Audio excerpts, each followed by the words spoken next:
do profeta Oséias. Oséias se encontra após o livro do profeta Daniel e antes do livro do profeta Joel. Você que está com a sua Bíblia aqui, que está com a sua Bíblia no telefone, na palma da mão, você que está também em casa com a sua Bíblia, juntamente com os seus amados, com a sua família, abra em Oséias, capítulo de número 6, nós iremos ler apenas a parte A do versículo 3, até a palavra Senhor. Oséias 6,3 diz assim: conheçamos e prossigamos em conhecer ao Senhor. Permitam-me repetir mais uma vez essa declaração. Conheçamos e prossigamos em conhecer ao Senhor. A mensagem dessa manhã tem como tema 5 erros que um cristão não pode cometer. Eu vou repetir. 5 erros que um cristão não pode cometer. E essa mensagem, ela nos fala sobre questões que estão relacionadas tanto ao início da fé cristã, também ao meio ou ao desenvolvimento da fé cristã e também ao fim da fé cristã. E por favor, entenda fim não no sentido de término, mas fim enquanto significado sinônimo de finalidade, de propósito, de objetivo, de alvo e de consumação. Ora, então, portanto, a mensagem dessa manhã, ela nos fala sobre 5 erros que um cristão não pode cometer, mas que são erros que podem ser vistos nas 3 fases da vida cristã: início, meio e fim. É muito interessante que depois que esse post foi colocado nos grupos, uma pessoa entrou em contato comigo. Eu sei que foi em tom de brincadeira, é claro, mas a pessoa falava assim, os 5 erros que um cristão não pode cometer. Eu me lembro de 2 que a pessoa posta, que ela fala assim, que não pode nem beber nem dançar. É claro que nós não iremos falar sobre essas coisas. Não falarei sobre dançar, também não falarei sobre bebida. Nós precisamos entender, eu sei que foi um tom de brincadeira, mas que existem coisas muito mais profundas com as quais nós precisamos nos preocupar. Amém, queridos? Então esses 5 erros, eles devem ser evitados. Pastor, mas e se eu estiver cometendo qualquer um desses erros que você vai falar daqui a pouco? O que eu preciso fazer? O que eu devo fazer? Você tem a oportunidade de corrigir o seu coração. Você tem a oportunidade de corrigir a rota da sua vida. Mas antes de apresentar esses 5 erros que um cristão não pode cometer, eu preciso falar algumas coisas que são muito importantes, que na verdade são indispensáveis sobre a vida cristã. E essas coisas que eu falarei agora, elas estão relacionadas direta e indiretamente com os 5 erros que um cristão não pode cometer. Ou seja, nessa plataforma de apresentação, nessa introdução, aquilo que será dito agora é indispensável para a compreensão da segunda parte da mensagem, onde nós trataremos dos 5 erros que um cristão não pode cometer. Eu quero iniciar dizendo, essas coisas que são importantes, que a vida cristã é um processo. Amém, queridos? Guarde essa palavra. A vida cristã é um processo. E o que é um processo? Ora, processo é uma ação continuada.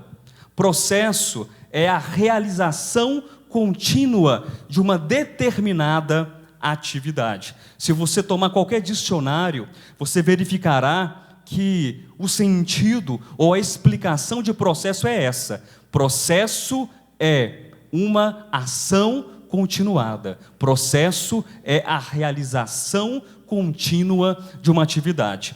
Mas se tomarmos essa declaração ou esse significado de dicionário do termo processo e aplicarmos à vida cristã, nós teremos alguns problemas, porque nós poderemos confundir vida cristã com o quê? Com ativismo religioso. nós poderemos confundir vida cristã com qualquer tipo de coisas, de usos e costumes. Ou seja, então eu faço alguma coisa, eu tenho uma atividade contínua, eu tenho ações contínuas e entendo que isso é vida cristã.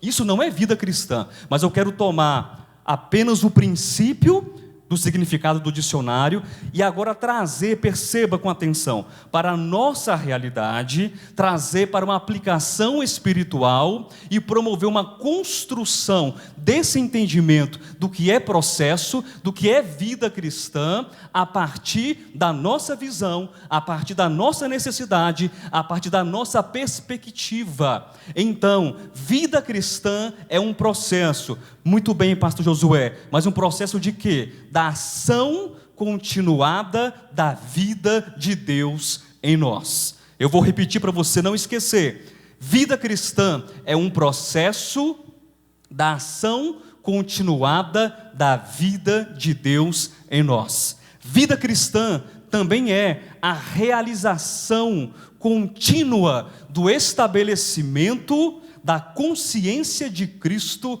em nós. Vida cristã é a realização do estabelecimento contínuo da consciência de Cristo em nós. E é interessante, queridos, que a Bíblia, ela está repleta de sinalizações, ela está repleta de exemplos, de ilustrações e de metáforas que nos falam a respeito da vida cristã como um processo de construção, de ampliação de Deus dentro de nós. Eu poderia citar algumas metáforas, são muitas, e eu separei apenas algumas, porque não teria condições de falar sobre todas essas metáforas que a Bíblia nos apresenta. Preste muita atenção nisso. Vida cristã é um processo de crescimento espiritual. Amém? Vida cristã é um processo de crescimento espiritual, onde a consciência de Cristo, ela é ampliada e é aumentada dentro de mim. Filipenses capítulo 2, versículo 12 diz que nós devemos desenvolver a nossa salvação com temor e com tremor. Ora, perceba, por favor, se a palavra diz desenvolver a salvação, isso implica em quê? Desenvolvimento é o quê? É crescimento. Então, vida cristã é um processo de crescimento espiritual. Em Lucas capítulo 2, versículo 52, nós temos um texto belíssimo, onde diz assim: e crescia Jesus em sabedoria, em estatura e graça, diante de Deus e dos homens. E nós temos que compreender esse crescimento da estatura de Cristo, não apenas do menino que crescia, que tinha ali os seus ossos crescendo, os seus nervos crescendo, o seu organismo humano crescendo, mas nós temos que ter um entendimento espiritual, um entendimento simbólico desse crescimento, já que Jesus, ele é o protótipo, já que Jesus é o nosso modelo de crescimento. Então eu preciso entender que vida cristã, enquanto um processo de crescimento, é a ampliação, é o aumento da consciência de Cristo dentro de mim. Amém? Vida cristã também é um processo de edificação da vida de Deus em nós. É um processo de edificação da nossa existência humana dentro da vida divina, que por excelência, de fato, é a única vida que existe.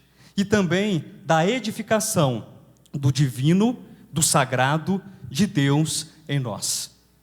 Em 1ª Epístola de Pedro, capítulo 2, versículo 5, é dito que nós somos pedras viventes. Já leu esse texto alguma vez? Nós somos pedras que vivem, e estamos sendo o quê? Edificados uma casa de Deus.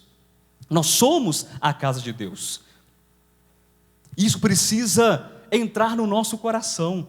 Há um processo de edificação. Jesus está edificando algo dentro de você. Amém, queridos?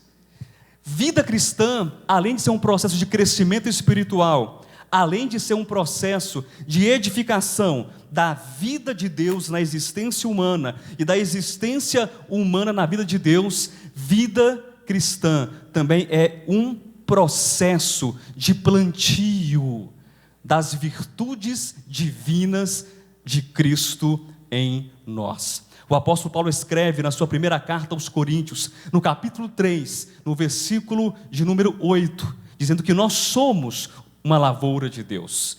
Nós somos uma lavoura de Deus. Mas pastor Josué, o que é que nós temos que plantar? O que é que tem que ser plantado e cultivado dentro de nós? E é interessante que quando nós então colocamos ao lado desse texto de Paulo, o texto da segunda carta de Pedro, no capítulo 1, no versículo 3, é dito que já nos foram doadas todas as coisas que nos conduzem à vida e à piedade. E Pedro descreve uma série de coisas, uma série de sementes que já foram dadas a nós: a fé, o amor, a virtude, a perseverança. Mas é muito significativo que nós precisamos compreender também que Pedro fala no versículo 8 desse capítulo que essas coisas existindo em nós, ora, é dito que elas existem, sim ou não?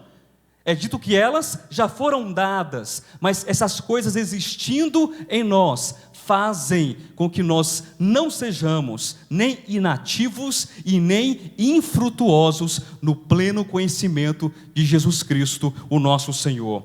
Significa, queridos, que a vida cristã é um processo de plantio da decisão de acolher as virtudes de Deus que já estão plantadas dentro de nós. Quem compreendeu, diga amém. Então nós precisamos desenvolver a salvação. Nós precisamos crescer essa consciência crística dentro de nós. Nós precisamos permitir que sejamos edificados na vida de Deus e que a vida de Deus também seja aumentada e ampliada dentro de nós. Nós precisamos também permitir ou acolher o crescimento das virtudes de Deus dentro de nós. Vida cristã também é um processo de preparação, pelo menos de 3 coisas que são extremamente importantes. E eu quero que você preste muita atenção nisso. Vida cristã é um processo de preparação para um casamento. É um processo de preparação para uma corrida. Vida cristã também é um processo de preparação para um combate. E essas 3 coisas, elas dizem respeito a priori a manifestações vindouras. O casamento com Cristo será vindouro. Chegar ali, depois de uma corrida árdua de 20, de 30, de 40 anos, de 50 anos de jornada cristã, na chegada, ou até mesmo no reino, é algo que? Vindouro. E o combate, também haverá um combate, que também é algo vindouro. Mas perceba com muita atenção, embora esses 3 aspectos da vida cristã sejam futurísticos, sejam vindouros, escatológicos, mas eles são experimentados hoje. Em Apocalipse 17, versículos 7 e 8, é dito que nós devemos nos alegrar, porque são chegadas as bodas do Cordeiro. Mas a visão de João já é uma visão do que estava acontecendo. E é dito que nessa alegria pela chegada das bodas, na alegria pela chegada do casamento, é dito que a noiva do Cordeiro a si mesma já se ataviou com um linho finíssimo, com um linho resplandecente, com um linho puro. E é dito que esse linho finíssimo são os atos de justiça dos santos. Perceba que vida cristã é um processo de preparação hoje para algo que acontecerá diante do cenário do universo. Vida cristã também é um processo de corrida. O apóstolo Paulo, ele escreve na sua primeira carta aos Coríntios, no capítulo 9, a partir do versículo 24, que ele estava correndo, e ele era um bom corredor, para levar o prêmio. E há uma maneira como o apóstolo Paulo descreve a sua preparação, há uma maneira como o apóstolo Paulo descreve a sua disciplina. Eu imagino que um corredor, ele precisa ter uma dieta adequada, sim ou não, pessoal?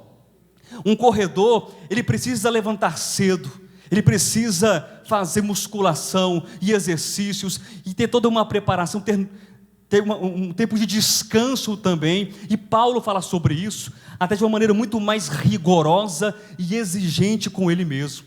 Ele diz que esmurrava o seu corpo e o reduzia à escravidão. Vida cristã diz respeito a uma disciplina, mas não disciplina de usos e costumes, de faça, não faça, toque, não toque, mas na verdade, de ter um coração onde nós entendemos que nós precisamos, todos os dias, nessa disciplina da corrida da vida cristã, nos despir do velho homem e nos revestir do novo homem em Cristo Jesus, o nosso Senhor. Mas vida cristã, e prosseguindo, é também um processo de combate. Combate, pastor, mas é um combate com quem eu vou lutar? Me diga, pastor, me diga, porque eu já estou preparado. Eu já tenho o meu treinamento em Krav Maga, tenho meu treinamento em Jiu-Jitsu, eu tenho meu treinamento em artes marciais, em Kung Fu. Só me dizer que eu vou dar uma voadora no primeiro que o senhor falar. Não. Efésios capítulo 6, a partir do versículo 11 até o versículo 18, nesses 8 versículos é dito que a vida cristã é um combate espiritual que depende de uma armadura espiritual. E o apóstolo Paulo escreve nesse texto, dizendo que a nossa luta, preste atenção, querido, o nosso combate não é contra a carne, não é contra o sangue, mas sim contra os principados e potestades, contra os dominadores deste mundo tenebroso, porque a nossa luta é nas regiões celestes, a nossa luta é no espírito humano, é na alma humana, é no palco do coração humano. E é interessante também que Apocalipse capítulo 12, versículo 11, é dito que quando o filho varão é arrebatado até o trono do Pai, isso é dito no versículo 5, mas ali em Apocalipse 12, 11, diz que o filho varão, que os vencedores, eles se encontram com Satanás nos ares, e há uma batalha, há um combate espiritual, há uma luta, e o escritor diz da seguinte maneira: eles, pois o venceram, o filho varão, você, cada um de nós, eles, pois o venceram, venceram ao diabo, venceram a Satanás. De que modo? Por causa do sangue do Cordeiro. Amém? Venceram por causa do sangue do Cordeiro, venceram por causa da palavra do testemunho que deram, e em face à própria morte, eles não amaram a vida. Vai morrer, não tem problema, eles amaram a Jesus Cristo, mesmo diante da morte. Então nós temos que entender, queridos, que vida cristã é um processo contínuo de preparação de coisas, de elementos que são indispensáveis para cada um de nós. Mas vida cristã também é um processo de aprendizagem.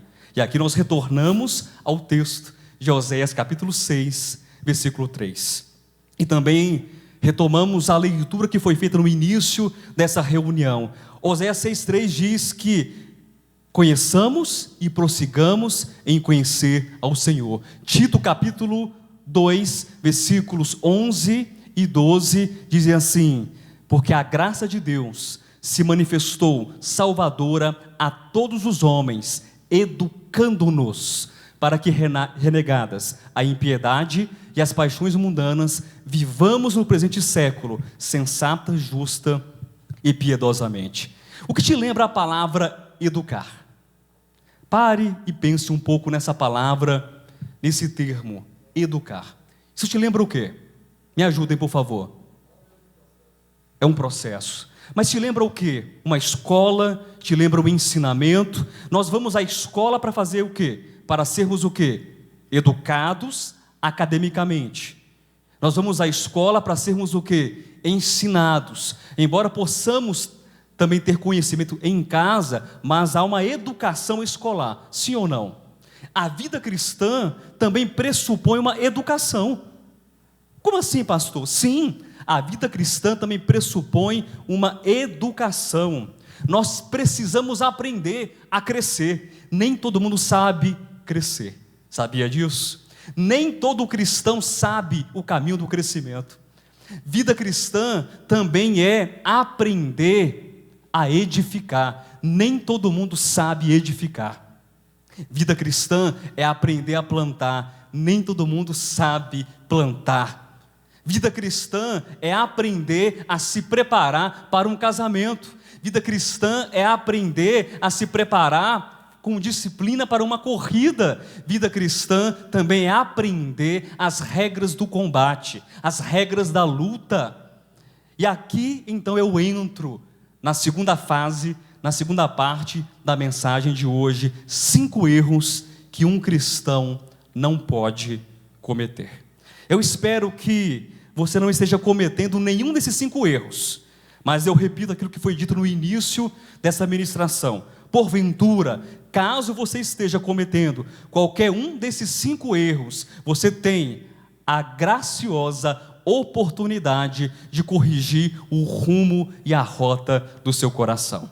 Abra sua Bíblia na primeira carta de Paulo aos Coríntios, capítulo de número 3. Nós iremos ler apenas 2 versículos, versículos 10 e 11. 1 de Paulo aos Coríntios, capítulo 10, versículos 10 e 11. 3, 10 e 11. Quem achou, diga amém. Diz assim: segundo a graça de Deus que me foi dada, lancei o fundamento como prudente construtor, e outro edifica sobre ele, porém cada um veja como edifica, porque ninguém pode lançar outro fundamento além do que foi posto, o qual é Jesus Cristo. O primeiro erro que um cristão não pode cometer é não saber sobre qual fundamento a sua fé está alicerçada. E nesse primeiro erro, nós temos de fato o início da trajetória cristã. Ou nessa primeira questão deveria ser o início da trajetória cristã. E infelizmente, queridos, muitos cristãos cometem esse primeiro erro. Eu sou cristão, por assim dizer, há mais de 26 anos. Muito mais. Eu nasci num lar cristão, a minha família toda é cristã, tios, pai, mãe, primos, sobrinhos, é uma casta de pastores. Mas na minha trajetória de quase 3 décadas de vida cristã, eu já me deparei com pessoas, com cristãos, com inúmeros cristãos, com pastores com uma carreira de 50 anos, de 60 anos, que infelizmente não sabem sobre qual fundamento a sua fé está alicerçada. Isso é indispensável, saber sobre qual fundamento a nossa fé está alicerçada, com o perdão do trocadilho, é a base de todas as coisas. Você não pode ter um progresso, você não pode ter um avanço, você não pode ter uma construção, um crescimento, um plantio, uma preparação para um casamento espiritual, para uma jornada, para uma corrida, para um combate, se você não sabe qual é a sua identidade, se você não sabe em que base os seus pés estão firmados. Há muito cristão que está cometendo esse erro, não saber sobre qual fundamento a sua fé está alicerçada. Saber esse fundamento diz respeito à nossa identidade espiritual. Saber esse fundamento diz respeito à nossa caminhada. Imagine você, uma trajetória, uma rota, e os seus pés estão firmes em cima desse calçamento, em cima desse fundamento. Se você está com seus 2 pés firmes nessa calçada espiritual, nesse fundamento, você sabe onde vai chegar. Saber sobre qual fundamento a nossa fé está alicerçada diz respeito também aos nossos relacionamentos. Como eu trato com os irmãos? Como é que eu trato com a Denise? Como é que eu trato com o Marcos? Como é que eu trato com a Eula? Como é que eu trato com o Rodolfo? Não de qualquer maneira. Não, há um fundamento, há uma base de relacionamento, há princípios que fazem com que eu olhe para o Rodolfo, para a Eula, para a Denise, para o Marcão, para cada um de vocês, em casa, no trabalho, de uma maneira, porque eu sei que eu estou com os meus pés em cima de um fundamento. E o meu serviço na igreja, como é que eu trato com os irmãos, como é que eu sirvo lá fora, como é que eu sirvo aqui dentro, como é que eu prego, como é que eu oro, como é que eu canto, como é que eu oferto, como, de que maneira eu sirvo, a partir de uma base, a partir de um fundamento. Vocês entendem isso? Percebem que é indispensável conhecer o fundamento sobre o qual nós estamos alicerçados? E é interessante que Paulo ele destaca pelo menos 4 coisas que são importantes aqui no texto. Diz o apóstolo Paulo no versículo 10: segundo a graça de Deus que me foi dada, lancei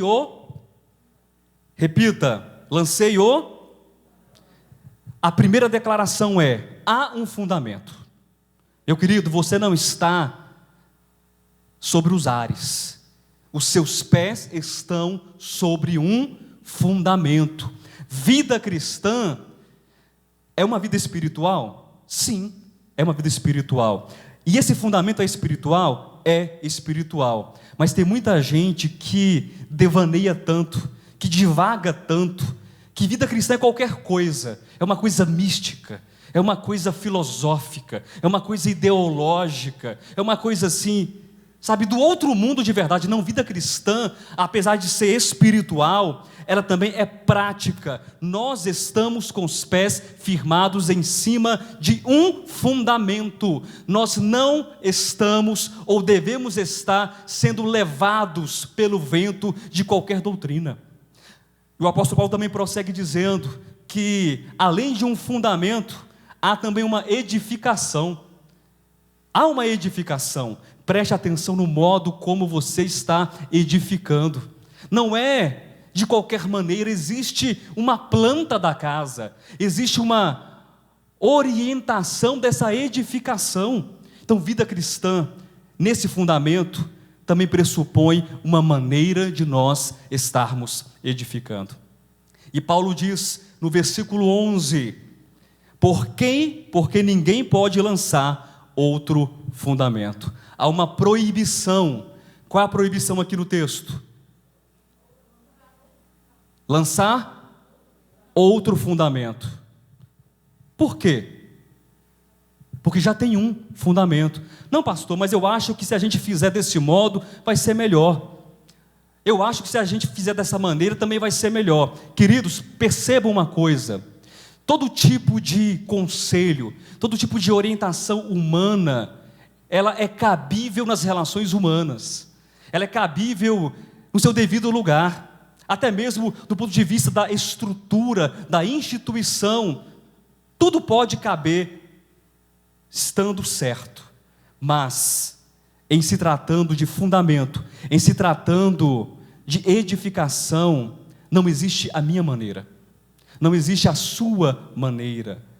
Nós não podemos substituir, nós não podemos fazer de qualquer modo. Há um modo, e o modo é o modo do Senhor. E a quarta questão que o apóstolo Paulo apresenta: porque não podemos colocar um outro fundamento a essa proibição? Porque o fundamento é Cristo.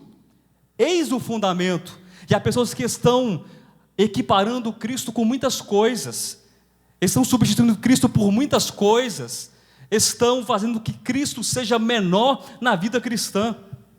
Mas Cristo é insubstituível, diga amém. Cristo é incomparável, diga amém.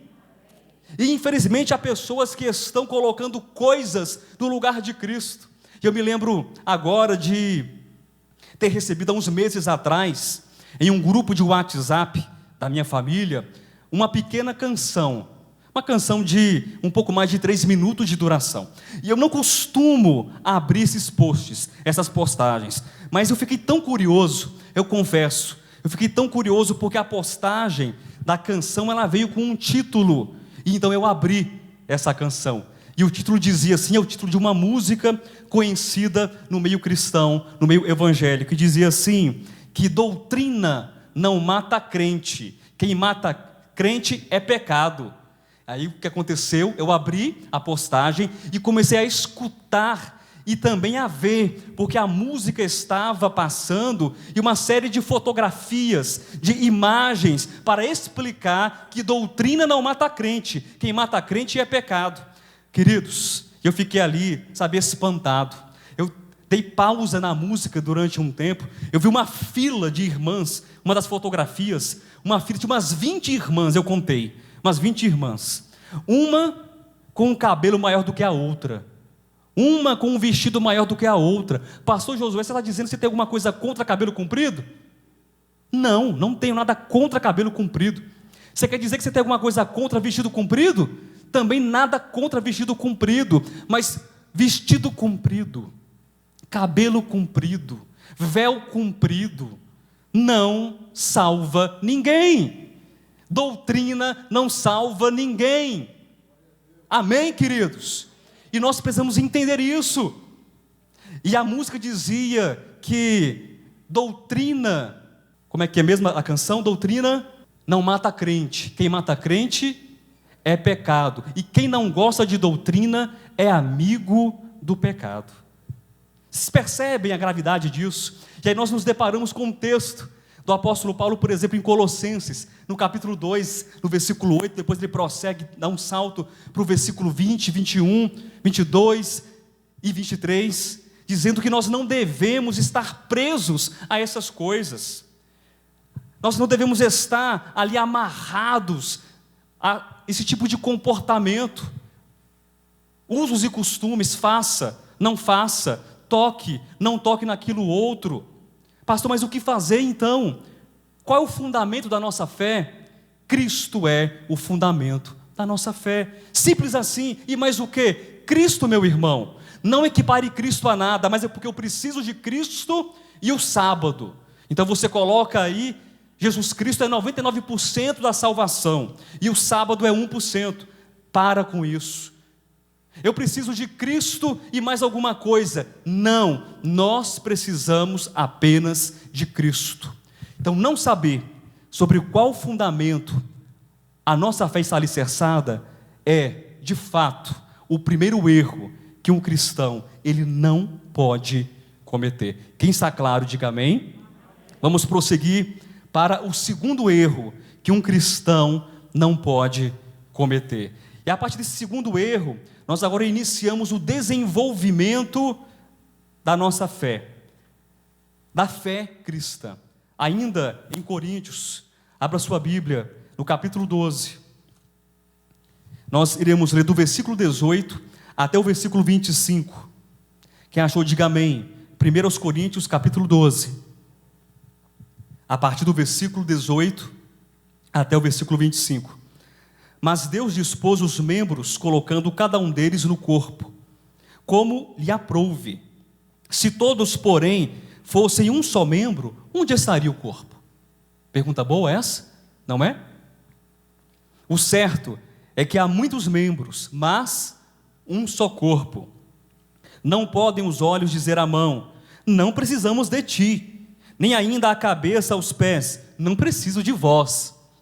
Pelo contrário, os membros do corpo que parecem ser mais fracos são necessários.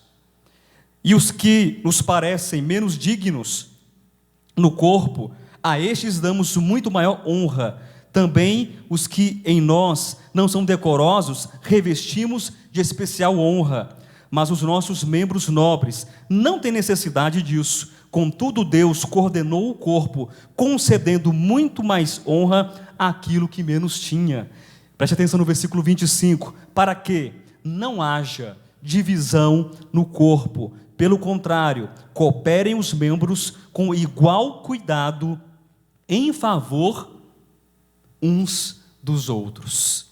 O segundo erro que um cristão não pode cometer é desprezar o corpo de Cristo. Eu vou repetir porque isso é importante, isso é grave. Isso acontece demais. O segundo erro que um cristão não pode cometer é desprezar o corpo de Cristo. Nós sabemos, amados, pela leitura da primeira carta de Paulo aos Coríntios, que aquela igreja era uma igreja difícil. Sim ou não, pessoal? Já leram essa carta? Acredito que vocês já leram essa carta algumas vezes. Era uma igreja difícil. Será que não seria melhor o apóstolo Paulo abandonar a igreja? Imagina um homem com tantas responsabilidades espirituais. Um homem que estabeleceu ali inúmeras igrejas, que tinha pessoas sob o seu cuidado, fica se preocupando com um povo trabalhoso, com um povo que não congrega direito, um povo que não oferta, um povo que fala mal do outro. Se eu fosse o apóstolo Paulo, eu deixava tudo de lado, largava de mão, chutava o balde e não queria saber de vocês. Porque a igreja é difícil. E sabe por que a igreja é difícil, Marcão? Sabe por que a igreja é muito difícil? Sabe por quê? Porque tem você aqui. A igreja é difícil porque o Marcão está aqui. Sabe por que a igreja é difícil? Porque a Andresa está aqui. Você também não escapa não, Márcio. Você está aqui. Você faz dessa igreja uma igreja difícil. E sabe por que essa igreja é mais difícil ainda? Muito mais difícil, porque eu congrego aqui. Aí ficou difícil demais. Mas a igreja que tem muitos membros é o corpo de Cristo. Nós não podemos desprezar o corpo de Cristo. É interessante observarmos o contexto da construção desse capítulo que nós lemos. Se a gente chega um capítulo antes, é o capítulo 11, e depois o capítulo 12, o capítulo 13 e o capítulo 14, são capítulos importantíssimos nessa carta de Paulo aos Coríntios. Esses 4 capítulos, eles falam, grosso modo, falam em linhas gerais sobre a unidade, falam sobre o serviço e falam sobre o amor. Mas como eu dizia, era uma igreja difícil demais. No capítulo 11, por exemplo, que é o capítulo possivelmente mais conhecido, porque nós, pelo menos uma vez por mês, nós citamos ou nós lemos esse texto. Porque o que diz no capítulo 11 de primeira carta de Paulo aos Coríntios é o texto áureo que fala sobre o quê? Sobre a ceia, sobre o partir do pão. E aí a descrição é belíssima, não é? O apóstolo Paulo descreve aquele texto belo, os irmãos se amando, os irmãos se abraçando. Não tinha Covid na época, os irmãos podiam se abraçar. Era isso? Os irmãos traziam para a festa ágape ali, o suco de maracujá, a tapioca, o pernil, a farofa, e todo mundo vem cá, irmã, que você trouxe, vamos comer, vamos sentar junto. É isso que acontecia? Capítulo 11? Não, elitismo, estratificação social. Quanto é que você tem no bolso aí? Eu tenho R$1.000. E você? Só tem dinheiro da passagem de volta. Então, você vai para cá, quem tem só a passagem, que nem carro tem, fica andando de ônibus. E você que tem 1.000, você vem para cá. Elitismo, estratificação social. Mas Paulo corrige. Paulo, ele aposta. Paulo, ele acredita. Porque Deus acredita na igreja. E por que eu não vou acreditar na igreja? Porque eu não vou acreditar nos irmãos que são difíceis, tanto quanto ou mais difíceis do que eu. Não despreze o corpo de Cristo. E o capítulo 12 fala sobre isso. Nós temos aqui 2 questões importantíssimas. No capítulo 12, versículo 21, há uma advertência, onde Paulo diz assim: não podem os olhos dizer a mão, não precisamos de ti, nem ainda a cabeça aos pés, não preciso de vós. Por quê? Porque cada um tem a sua particularidade, porque cada um tem o quê? A sua função. Sabe qual é o membro mais importante do corpo? Quem sabe responder? Quem é? Qual o membro mais importante do corpo? Fora a cabeça, tá? Qual o membro mais importante do corpo? O dedinho funcionando na mão é importante. O dedinho funcionando no pé é importante. O nariz funcionando é importante. A boca funcionando é importante. Os olhos funcionando também são importantes, porque os olhos funcionam para o corpo. Porque os ouvidos funcionam para o corpo. As mãos funcionam para o corpo, mas quando você arranca a funcionalidade, quando você decepa, quando você extirpa aquele membro, deixa de funcionar, ele deixa de pertencer ao corpo, mas nós somos membros uns dos outros. O segundo erro que um cristão não pode cometer é desprezar o corpo de Cristo. Nós não podemos desprezar os irmãos. Nós temos que amar, aceitar, entender, orar e caminhar juntos com os irmãos, na base de 1 Coríntios 13, que é o amor, ou sabendo que mesmo existindo diferenças, ou questões até doutrinárias na igreja, e Paulo trata isso no capítulo 14, havia um problema de falar de línguas na igreja, sobre essa questão do falar, do profetizar. Paulo não abandona a igreja, mas ele esclarece e ele orienta. Há uma frase, é um provérbio, se não me engano, é um provérbio africano, dizendo que sozinhos nós vamos mais rápido. Já ouviram esse provérbio? Sozinhos nós vamos mais rápido. E é verdade, mas acompanhados, juntos, nós vamos mais longe. Perceba isso. Você pode caminhar muito rápido, você pode correr muito rápido, você pode ser bom das pernas, e você vai chegar, igual uma bala, igual um foguete, mas você não vai chegar tão longe, se você não estiver acompanhado, sendo ajudado, e também ajudando. Nós devemos comparar a vida cristã a uma corrida, e aqui eu faço agora, eu remeto ao link, do primeiro momento. A vida cristã é uma corrida, mas eu quero acrescentar um detalhe importante a essa corrida. Não imagine qualquer tipo de corrida, mas imagine uma corrida de revezamento, ou uma corrida de entrega melhor, de bastões. Já viram esse tipo de corrida? Que tem ali os corredores nas marcas, aí tem um atrás e o outro atrás, e aí vai acontecendo o quê? Sai um com bastão, o primeiro, e ele corre, e o que acontece? O outro já está com a mão esperando o bastão, e o bastão é entregue, e o segundo faz o quê? Ele corre, depois entrega para quem? Para o terceiro, para o quarto, quinto, sexto, e vai entregando, até chegar no final. E eu pergunto, quem venceu a corrida? Não escutei. Quem venceu? Não, foi o primeiro que venceu. Foi o segundo. Quem venceu? Todos venceram. Queridos, evangelho parte da seguinte premissa, que ninguém fica para trás, amém? Ninguém vai ficar para trás, todos nós vamos cruzar a linha de chegada, nós vamos estar juntos, nós vamos chegar mais longe. Isso é vida cristã, não desprezar o corpo de Cristo.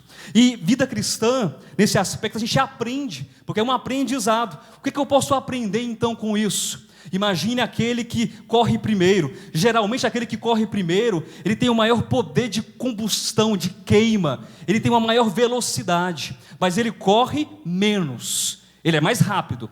Estão entendendo, pessoal? Ele é mais rápido, mas ele corre menos. E aí o segundo ou o terceiro, ele pode correr um pouco mais devagar, mas ele corre mais. Um é mais rápido, mas não tem tanta resistência. O outro é mais lento, mas tem uma maior resistência. Será que você vê isso na igreja também? Eu vejo isso na igreja. Alguns que são mais rápidos, mas não são tão resistentes. Outros que são mais lentos, mas são mais resistentes. E o que acontece? O que nós aprendemos? Então, qual é a cura para, de repente, um possível desprezo aos irmãos? É aprender que aquele que serve, ele aprende a ser humilde.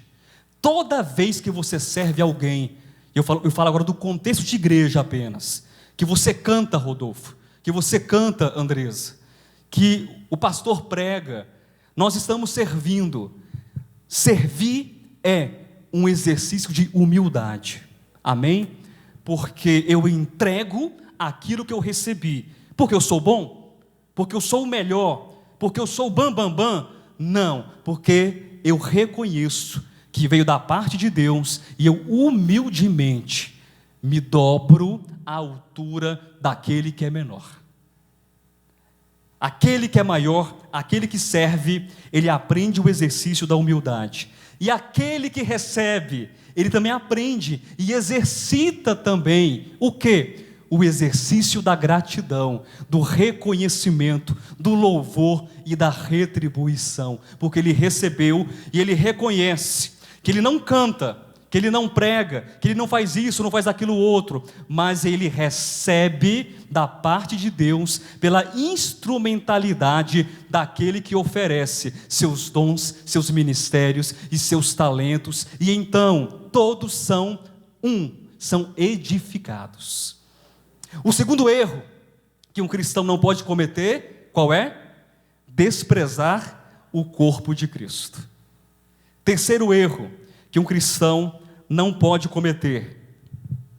Abra sua Bíblia lá em Mateus. Nós iremos ler 2 textos, tá bom? Primeiro capítulo 5 e depois no capítulo 7. Quem está aqui, diga amém e graças a Deus. Mateus capítulo de número 5, nós iremos ler do versículo 43 até o versículo 46. Diz assim o texto: Ouvistes o que foi dito: amarás o teu próximo e odiarás o teu inimigo.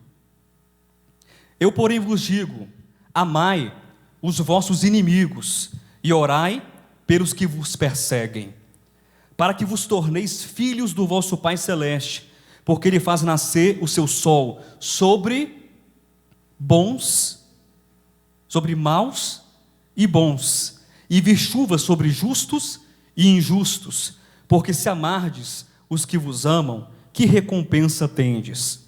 Não fazem os publicanos também o mesmo? Capítulo 7, versículo 1. Não julgueis para que não sejais julgados. Pastor, não tem nenhuma relação. Você lê um texto de Mateus 5, não tem nem cola, né? Não tem nenhuma relação com Mateus capítulo 7, pastor, versículo 1. Pelo menos traz um texto que tem tudo a ver, meu querido. Tem toda a relação. Mateus capítulo 5, os textos que nós acabamos de ler, com Mateus capítulo 7. O terceiro erro que um cristão não pode cometer está muito próximo ao segundo erro, que nós acabamos de tratar. Qual foi o segundo erro? Não desprezar o corpo de Cristo. O terceiro erro que um cristão não pode cometer: desprezar quem não crê naquilo que ele crê. E eu vou desenvolver esse tópico agora, explicando melhor qual é a relação de Mateus 5, texto que a gente leu, também com Mateus capítulo 7. Queridos, o erro de desprezar o próximo, o erro de desprezar aquele que pensa diferente, ele está geralmente calcado, está geralmente estruturado em 2 razões. Preste atenção nisso. A primeira razão é chamada de orgulho religioso, e a segunda de preconceito religioso. Há muitos cristãos que olham para o outro cristão e já torce o nariz. Sabe por quê? De qual igreja você é? Ah, sou da igreja fulana de tal. Tá, mas e lá, como é que é? Lá tem lava-pé? Lá, irmão pode usar bermuda? Lá, irmã pode cortar o cabelo? Lá... Aí vocês já sabem dessa lista, eu não vou continuar, porque isso é perda de tempo. Vocês concordam? E aí, a pessoa já torce o nariz, já vira o rosto. Imaginem só, isso de cristão para cristão. Nós diríamos que a família mais íntima são os domésticos da fé. Já pararam para pensar quantas centenas de milhares de denominações existem no mundo? Já pararam para pensar nisso? Já pararam para pensar quantos tipos de cristianismos existem no mundo? E eu falei corretamente, falei no plural mesmo. Cristianismos existem no mundo? E se você pensa que já existe dificuldade de cristão para cristão, e há dificuldade, porque o cristão ele olha às vezes, o cristão evangélico ele olha para o cristão católico e com aquele ar de condenação, com aquele ar de juízo, dizendo assim: você não presta, orgulho. Ele não diz que é melhor, né? Mas assim, sabe por quê? E por que você não vai reinar? E por que você não vai ser salvo? Sabe por quê? Porque você adora uma imagem de escultura. Você adora Maria. Pastor, está errado? Está errado. Eu não estou aqui para abonar a idolatria da imagem. Mas olha o tom de juízo. Aí o cristão diz assim: você está errando. O pecado da mariolatria. Mas às vezes esquece, ou às vezes não vê, ou às vezes não enxerga, esse cristão não enxerga que ele mesmo está cometendo um outro pecado. O pecado da bibliolatria. Pastor, explica que pecado é esse. Sim, e é um pecado. Você colocar a Bíblia no mesmo patamar, na mesma altura de Deus. É Pai, é Filho, é Espírito Santo e as Sagradas Escrituras. Uma suposta infalibilidade das Escrituras. E aí esse cristão, ele pega a Bíblia, coloca debaixo do braço, e está ali com um livro de capa preta debaixo do braço, para fazer o quê? Para mostrar o seu orgulho religioso, para mostrar que ele é melhor do que o outro, que ele tem mais sabedoria do que o outro, e quando não está debaixo do braço, a Bíblia é utilizada metaforicamente para bater na cabeça de quem pensa diferente dele. Porque a minha doutrina é melhor do que a tua, porque o meu batismo é melhor do que o teu, porque o meu grupo de louvor é melhor do que o teu, porque isso, porque aquilo outro, porque. Queridos, e já no cristianismo isso já é uma verdadeira Babel. Mas eu fico pensando aqui com os meus botões, e a relação do cristão para com quem não é desse pastoreio, ou desse rebanho chamado cristianismo, entre aspas. Será que é mais fácil? Ou será que é mais difícil? Muito mais difícil. Deixa eu falar uma coisa importante para vocês. Vocês estão todos sentados aqui? Tem ninguém em pé? Os irmãos em casa, se tiver alguém sentado ou alguém em pé, eu quero que você sente agora, por favor, para que você não caia. Deus levanta profetas nas mais diversas culturas, nos mais diversos povos, nos mais diversos lugares. Amém? Não reduza Deus ao tamanho do seu quadrado.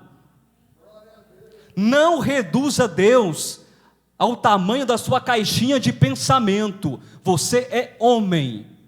Não queira ensinar Deus o papel dele, o serviço dele, a função dele, a soberania dele, o governo dele, o trono dele, o poder dele e a salvação dele.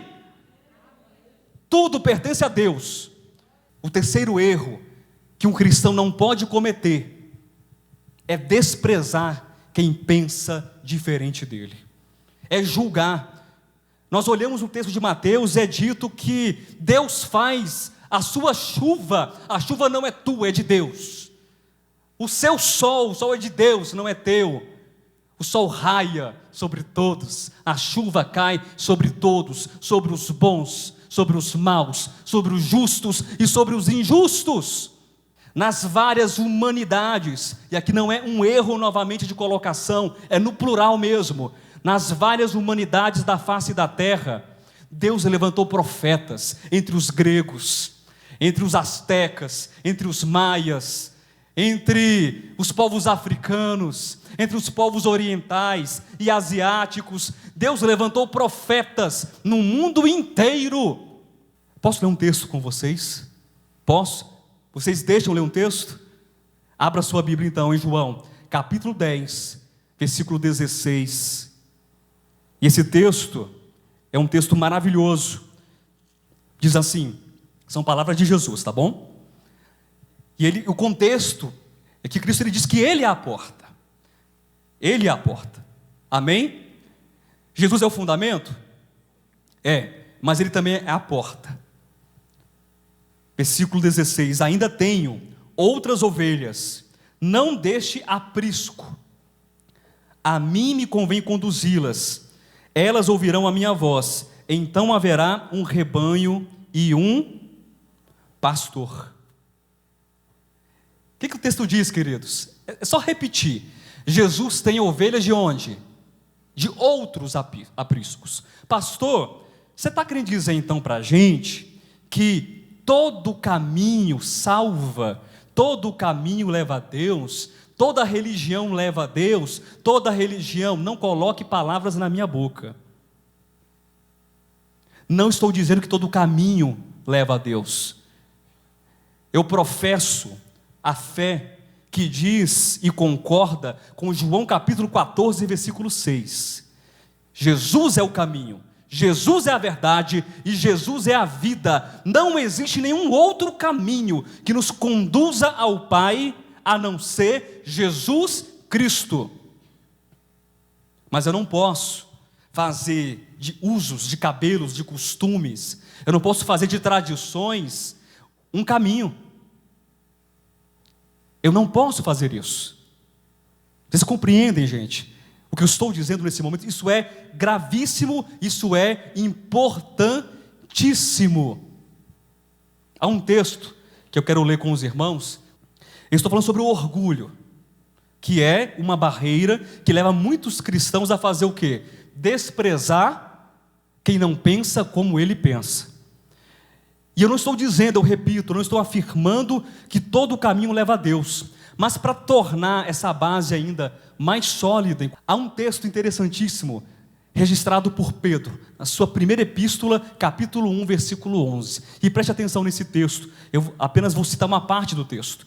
Diz o texto que os profetas que viveram lá no Antigo Testamento, eles estavam indagando a respeito dos acontecimentos vindouros, a respeito da manifestação do Cristo vindouro. E eles já conseguiam fazer isso, essa indicação interior a respeito de tais acontecimentos, e profetizavam a respeito dos sofrimentos de Cristo e também das glórias que seguiriam tais sofrimentos. E essa indicação interior era feita, pasmem, a partir do quê? Do Espírito de Cristo que neles estava. Eu pergunto, onde estava o Espírito de Cristo? Nos profetas do Antigo Testamento? Onde? Tá, mas Cristo encarnou quando? Quando que ele encarnou? Depois? E como é que o Espírito de Cristo estava neles? Porque o Espírito de Cristo não está preso no tempo. O Espírito de Cristo não está preso ao judaísmo. O Espírito de Cristo não está preso ao cristianismo. O Espírito de Cristo não está preso ao budismo, ao hinduísmo. O Espírito de Cristo não está preso ao islamismo. O Espírito de Cristo é livre, é Deus, é o Verbo, é o Logos. O Espírito de Cristo está no homem. E é claro, o homem precisa entender. O homem precisa buscar esse Espírito. Eu quero ler esse texto com vocês, para falar ainda sobre o orgulho que acaba afastando muitos cristãos dos seus irmãos. Eu vou ficar de lado para ler o texto com vocês. Abre aspas, o texto não é meu, é uma citação. Se eu te adorar por medo do inferno, queima-me no inferno. Se eu te adorar pelo paraíso, exclua-me do paraíso. Mas se eu te adorar pelo que tu és, não esconda de mim a tua face. Bonito? Sabe quem disse isso? Vamos tentar acertar. Será que foi Martinho Lutero? Cristão reformador? Foi João Calvino? Cristão reformador? Será que foi o filósofo Tomás de Aquino, cristão? Será que foi Agostinho de Hipona, um dos pais da igreja? Quem será que disse isso? Se eu te adorar por medo do inferno, queima-me no inferno. Se eu te adorar pelo paraíso, exclua-me do paraíso. Mas se eu te adorar pelo que tu és, não esconda de mim a tua face. Palavras de Rábia Aladawiya Al-Qassia, uma mística sufi do islamismo, que pode ter tido muito maior consciência do Espírito de Cristo do que muitos supostos evangélicos dizem ter. Quem entendeu, diga amém. Se você não concorda, só guarda no coração, coloca no cantinho e depois reflete e ora. Mas desprezar, pode tirar, minha irmã, desprezar quem não crê naquilo em que o cristão crê, também pode ser advindo de preconceito religioso. Preconceito, porque a pessoa, ela não é da mesma igreja, realmente, ou não é da mesma religião. Eu gosto muito do modo como Deus trata essas questões. Eu vou ler um texto, eu tinha separado 2 textos, mas não vai dar tempo. Eu vou ler apenas um texto. Abra sua Bíblia em Lucas, capítulo de número 9, e eu quero que você perceba, que você entenda como Jesus Cristo trata a questão do preconceito. Lucas capítulo 9, a partir do versículo 51, quem achou, diga amém. Ninguém achou? Vou ler sozinho.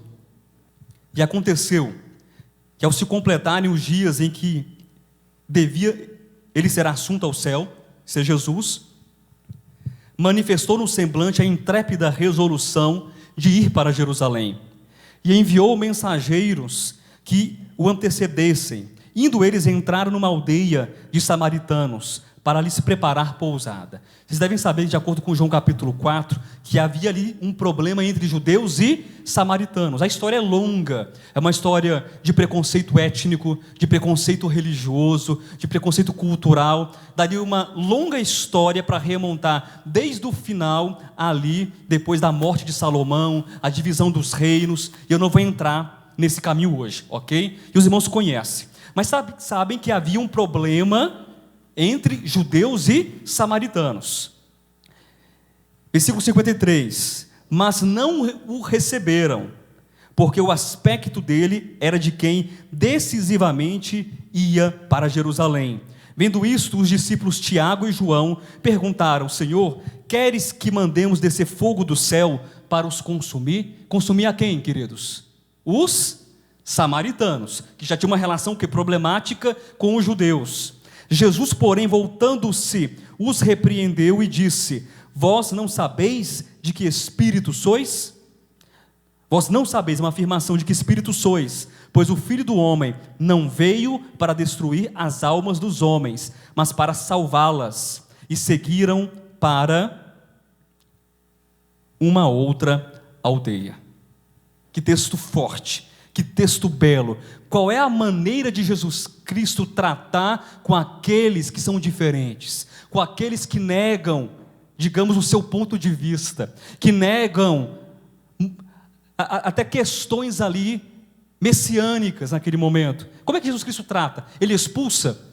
Ele maltrata? Ele apedreja? Não. Os discípulos Tiago e João queriam pedir fogo do céu da parte de Deus para queimar os samaritanos, para queimar aquela aldeia. Mas Jesus Cristo, ele adverte, ele faz com que os discípulos reflitam: que tipo de espírito está dentro de você? Vocês não são de um espírito de opressão, de vingança, um espírito de matança. Não é esse espírito que está dentro de vocês. O cristão não pode desprezar aquele que pensa diferente dele. Não importa qual a diferença. Qual é então, pastor Josué?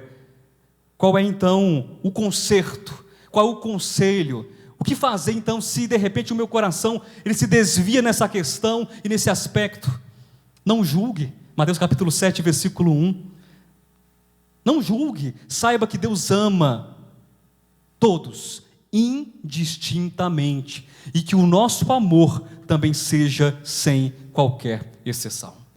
Primeiro erro que um cristão não deve cometer, qual foi? Não saber sobre qual fundamento a sua fé está alicerçada. Segundo erro, desprezar o corpo de Cristo. Terceiro erro, desprezar quem não crê naquilo que ele crê ou do modo como ele crê. Estou já encaminhando para a parte final da mensagem, e nós chegamos agora a duas questões que dizem respeito ao fim da nossa fé, dizem respeito à consumação, ao alvo da fé cristã. O quarto erro que um cristão não pode cometer, a leitura é extensa, mas eu peço paciência a vocês, abra lá na segunda carta de Pedro, no capítulo de número 3, nós iremos ler do versículo 1 até o versículo 14, tenha muita paciência e suporte, amém? Segunda de Pedro, capítulo 3, do versículo 1 ao 14. Amados, esta é agora a segunda epístola que vos escrevo, em ambas procuro despertar com lembranças a vossa mente esclarecida, para que vos recordeis das palavras que anteriormente foram ditas pelos santos profetas, bem como do mandamento do Senhor e Salvador, ensinado pelos vossos apóstolos, tendo em conta, antes de tudo, que nos últimos dias virão escarnecedores com os seus escárnios, enganando segundo as suas próprias paixões, e dizendo: onde está a promessa da sua vinda? Porque desde que os pais dormiram, todas as coisas permanecem como desde o princípio da criação, porque deliberadamente esquecem que de longo tempo houve céus, bem como terra, a qual surgiu da água, e através da água, pela palavra de Cristo, pela qual veio a perecer o mundo daquele tempo, afogado em água. Ora, os céus que agora existem e a terra pela mesma palavra têm sido entesourados para fogo, estando reservados para o dia do juízo e destruição dos homens ímpios. Há todavia uma coisa, amados, que não deveis esquecer, que para o Senhor um dia é como 1000 anos, e 1000 anos como um dia. Não retarda o Senhor a sua promessa, como alguns a julgam demorada. Pelo contrário, Ele é longânimo para convosco, não querendo que nenhum pereça, senão que todos cheguem ao arrependimento. Virá entretanto como ladrão o dia do Senhor, no qual os céus passarão com estrepitoso estrondo, e os elementos se desfarão abrasados, também a terra e as obras que nela existem serão atingidas. Visto que todas essas coisas hão de ser assim desfeitas, deveis ser tais como os que vivem em santo procedimento e piedade, esperando e apressando a vinda do dia de Deus, por causa do qual os céus incendiados serão desfeitos e os elementos abrasados se derreterão. Nós, porém, segundo a sua promessa, esperamos novos céus e nova terra, nos quais habita a justiça. Por esta razão, pois, amados, esperando estas coisas, empenhai-vos, por serdes achados por Ele em paz, sem mácula e irrepreensíveis. Eu não sei quantos de vocês sabem, um dos temas menos pregado nos últimos 20 anos, nos púlpitos cristãos, é a segunda vinda de Cristo. Quem sabia disso? Um dos temas menos anunciado nos púlpitos cristãos é a segunda vinda de Cristo. O quarto erro que um cristão não deve cometer é não esperar pela segunda vinda de Cristo. Eu não espero, porque já passaram tantos tempos, tantas décadas, já passaram tantas coisas, e Jesus Cristo, será que Ele vai vir? Será que Ele virá mesmo? Essa incredulidade, essa falta de confiança. O nosso tempo, meus queridos, não é como o tempo de Deus, amém? Não é como o tempo de Deus, e Pedro fala sobre isso, que o tempo do Senhor é diferente. 1000 dias, 1000 anos, é como se fosse um dia como se fosse 1000 anos. Para Deus, tudo está feito. Para o Senhor, tudo já está realizado. Não queira espremer Deus, ou dizer: Deus, tem que ser feito dessa maneira, a partir da sua visão de mundo. Deus tem o seu projeto, Deus tem a sua caminhada, Deus tem a sua trajetória, e para Deus tudo está realizado. Romanos capítulo 8, versículo 30 diz que aqueles a quem Deus predestinou, a esses Ele fez o quê? Quem pode completar o texto? Ele predestinou, Ele fez o quê? Ele chamou. Você foi predestinado. Amém. Você foi chamado. E aos predestinados ele fez o quê? Justificou. E aqueles a quem ele justificou, o que ele fez? Não conhece um texto? Glorificou. Todos os verbos estão em qual tempo? Passado. Deus predestinou? Passado. Eternidade passada. Deus chamou? Chamou no tempo. Deus justificou? No tempo. E também em Cristo, na eternidade passada. E Deus glorificou? Já glorificou? Você já está aí glorificado? Sim e não. Estamos glorificados na mente, no propósito de Deus. Mas isso é um processo que está acontecendo. O cristão não pode cometer esse erro. É um dos erros mais graves. Não esperar pela segunda vinda de Cristo. O apóstolo Pedro, ele repete por 3 vezes: esperar, esperar e esperar. Esperar o dia do Senhor. Esperar novos céus e nova terra. Esperar estas coisas com piedade, com justiça. Esperar apressando. E como é que eu faço? Esperar e apressar. Exatamente tendo no coração um sentimento vivo de arrebatamento contínuo, de uma ação, de um processo, de Deus sendo edificado, Deus sendo acrescentado dentro de mim. Um dia nós seremos arrebatados, mas saiba que a experiência do arrebatamento deve ser diária. O meu coração deve estar experimentando o arrebatamento. O meu coração deve estar experimentando o céu, esse céu de Deus, a justiça de Deus. E daqui a pouco, no último tópico, eu quero falar sobre o céu. Nós não podemos deixar de amar, de aguardar e de apressar a segunda vinda de Cristo. Quinto e último erro que um cristão não pode cometer. Eu deixei esse erro, que é o último, como a parte mais importante. Infelizmente, na prática de muita gente, esse erro tem roubado a edificação, tem roubado o propósito, tem roubado o melhor da sua espiritualidade em Cristo Jesus. Abra sua Bíblia em Apocalipse capítulo 21, e eu vou encerrar com esse último texto, com essas últimas colocações, mais alguns minutos, por favor. Apocalipse capítulo de número 21. Apenas reserve o texto. Qual é o primeiro erro que um cristão não pode cometer? Não saber sobre qual fundamento a sua fé está alicerçada. Qual o segundo erro que um cristão não deve cometer? Desprezar o corpo de Cristo. Qual o terceiro erro que um cristão não deve cometer? Desprezar quem não crê naquilo ou do modo como ele crê. Qual o quarto erro? Não esperar pela segunda vinda de Cristo, do Senhor. Diferentemente dos outros apresentados, eu sempre li o texto primeiro, esse eu vou fazer diferente. Já vou apresentar qual o quinto erro que o cristão não deve cometer. E você está sentado, não está sentado? Ainda bem que você está sentado. E não caia da cadeira, eu vou explicar. E fica até o final, em nome de Jesus Cristo. Reflita, receba. Se você não concorda, você recebe, e aí você depois reflete. O quinto erro que um cristão não deve cometer é pensar que irá morar no céu. Eu vou repetir.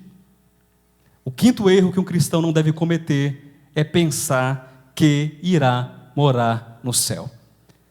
E aí muitas pessoas, de repente, que nos acompanham, não a assembleia, os irmãos estão acostumados com essa temática, mas os irmãos que nos acompanham pelo YouTube, e que está chegando agora, e não conhece esse pensamento, ou não conhece aquilo que Deus propõe nas Escrituras, deve estar pensando: esse pastor está muito doido.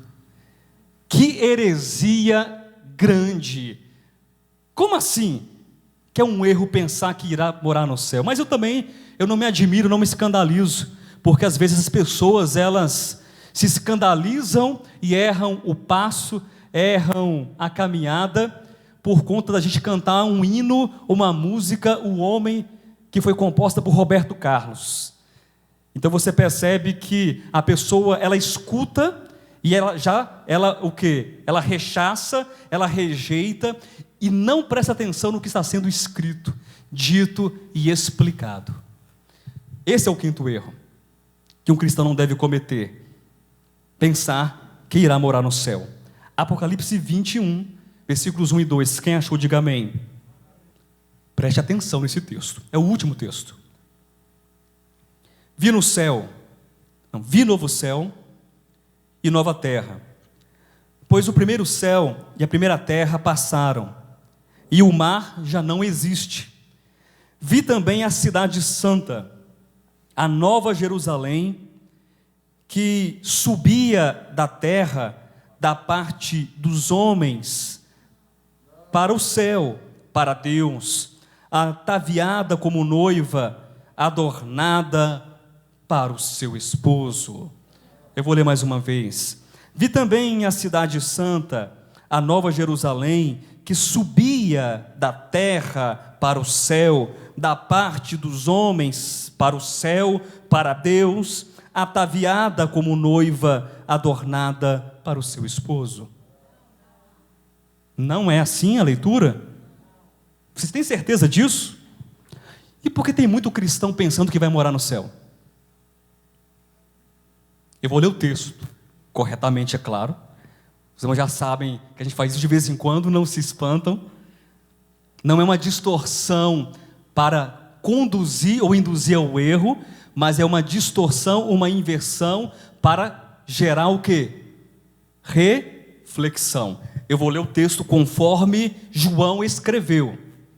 Vi também a cidade santa, a nova Jerusalém, que descia do céu, da parte de Deus, ataviada como noiva, adornada para o seu esposo. Queridos, há pelo menos 4 questões, 4 razões que levam um cristão a pensar que irá morar no céu. A primeira é não saber o que é a nova Jerusalém.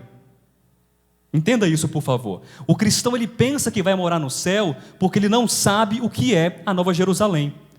A segunda questão é não saber como Deus trabalha. Ele não sabe como Deus trabalha. A terceira questão que leva um cristão a pensar que vai morar no céu é não saber o que Deus quer. Ele também não sabe o que Deus quer. E a quarta questão que leva um cristão a pensar que irá morar no céu é querer o que Deus não quer. Entendeu? Não saber o que é a Nova Jerusalém, não saber como Deus trabalha, não saber o que Deus quer e querer o que Deus não quer. Eu vou começar da última questão e subo para o topo, mais alguns minutos. O cristão pensa que vai morar no céu porque ele quer o que Deus não quer. O cristão vive uma vida de desilusões aqui na terra, de aperto, de dificuldades, e aquilo que ele não consegue conquistar por intermédio do coach, viu, Marcão? Da PNL, não consegue conquistar por intermédio da psicanálise, de uma análise comportamental do corpo, de uma série de coisas. Ele não consegue adquirir por intermédio do evangelho da prosperidade, e não deu certo na vida dele. Ele não conseguiu. Então ele quer ouro, ele quer sucesso, ele quer prata, ele quer o quê? Aplausos, ele quer o melhor lugar. E então ele olha para a Nova Jerusalém, e a Nova Jerusalém é feita de quê, queridos? Já leram o texto? É feita de quê? É um barraquinho de madeira, é isso? De MDF. É o quê? Coberta daquelas palhas secas, né? E é isso que via a Nova Jerusalém, que descia um barraquinho. É assim que a Nova Jerusalém é descrita? É uma cidade de quê? De ouro, de pedras preciosas. os portais ali de pérolas. Eu imagino cada porta, 12 portões de pérola, grandes, talvez de 7 metros de altura, porque os anjos também tem que entrar, né? Passar, entrar e sair, um anjo, então ele não vai bater a cabeça, então pelo menos 7 metros de altura ele entra, não tem nenhum problema. Aí o cristão também ele vai ser glorificado. Por exemplo, eu tenho 1,65 m de altura, eu imagino que eu vou ganhar mais 20 centímetros na glorificação, então também não vai bater a cabeça, não vai bater a cabeça. Isso aí é recalque apenas, viu? Tem que ser tratado, mas o que eu não tenho aqui, eu tenho que tratar na terapia, tenho que tratar trabalhando ou estudando. Eu não tenho que tratar projetando os meus recalques, projetando os meus desgostos, projetando os meus fracassos, projetando o meu coração que quer ouro, quer prata lá no céu, ou na Nova Jerusalém. O cristão quer morar no céu porque ele quer aquilo que Deus não quer. O cristão quer prata, quer ouro, quer status, ele quer tudo isso. E um cristão quer morar no céu porque ele não sabe o que Deus quer. Pastor Josué, e o que é que Deus quer? Agora vocês vão me chamar de doido de verdade. Sabe o que Deus quer? Ele quer prata, Ele quer ouro, Ele quer pedras preciosas, Ele quer pérola da Nova Jerusalém, como símbolos espirituais de revelações de Deus, da construção, da modificação do novo homem dentro de nós. Essa é a informação, essa é a transformação, esse é o ouro, essa é a pedra preciosa, é a pérola que Deus quer dentro de nós, é o resgate, é a redenção, é o trabalho do Espírito Santo dentro de nós. Isso Deus quer dentro de nós. E aí, avançando, o cristão quer morar no céu porque ele não sabe como Deus trabalha. E Deus trabalha fazendo o quê? Fazendo com que o Espírito Santo, fazendo com que o Filho, o Espírito de Cristo que clama Abba, Pai, que o próprio Deus, eles sejam aumentados, acrescentados, porque a vida cristã é um processo de ativação dessa vida, de ação contínua da vida de Deus em nós. É um processo de realização do estabelecimento da consciência de Cristo, do trono de Cristo, do reino de Cristo, da mente de Cristo, do coração de Cristo, das virtudes de Cristo. O trabalhar de Deus não é mediante usos e costumes e doutrinas, mas é o trabalhar da virtude de Deus, do Espírito Santo de Deus dentro de nós. É desse modo como Deus trabalha. E aí então o homem, ele compreende o que é a Nova Jerusalém. A Nova Jerusalém é uma construção de milênios, de milênios, de milênios e de milênios de anos, de homens que a priori, em um ponto de partida, foram retirados do barro. Eram pedras sem valor, tições jogados ali sem valor algum, condenados.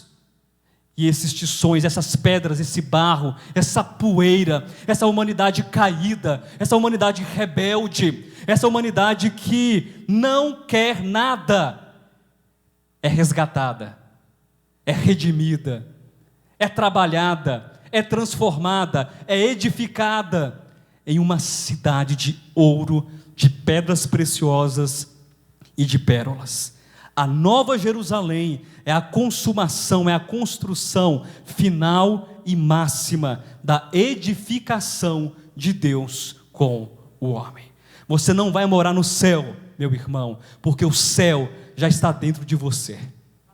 O céu não entenda como lugar geográfico, mas quando Jesus Cristo ele diz assim: Pai nosso que estás nos céus, vocês acham que Deus mora no céu?